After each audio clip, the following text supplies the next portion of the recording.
dearest fellow local high school newscast.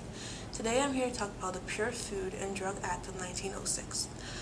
This was a serious law that was passed so it would prevent the manufacture, sales, or transportation of adulterated, misbrand, or any poison, food, drugs, medicine, and liquor, and to regulate commerce.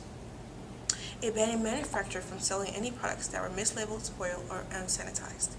Anyone who violates this act shall be guilty of misdemeanor and be fined not exactly $500 to $1,000, or sentenced to 1 year of imprisonment.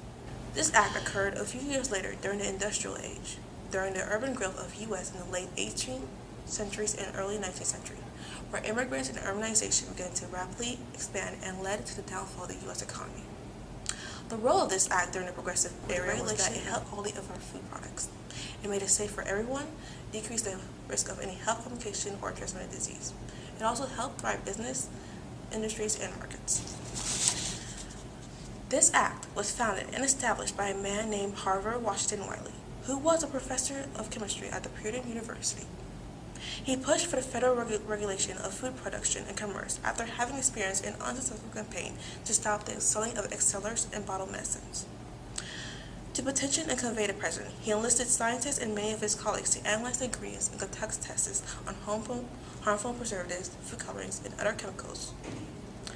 On January 1906, publication of Upton Sinclair's The Jungle, a deeply disturbing novel about the sanitary condition and the Chicago meat packing industry, with the descriptions of the rats, filth, and even human body parts that found their ways into the final production of meat, declared a final straw on the way U.S. economy's food was regulated.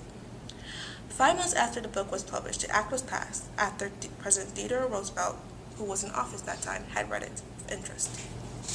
As you see, the cause of it was that during the time, as the economy began to fall down, people began to use other products to cheapen the resource. Because since their product was low, they used harmful chemicals and other things. Like, for example, if a manufacturer farmer was low on milk, they would use water to thin it out.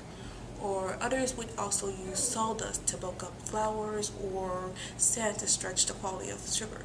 So that made the consumers didn't really know the quality or the difference between it. So that's why the act was passed. And that's all for now.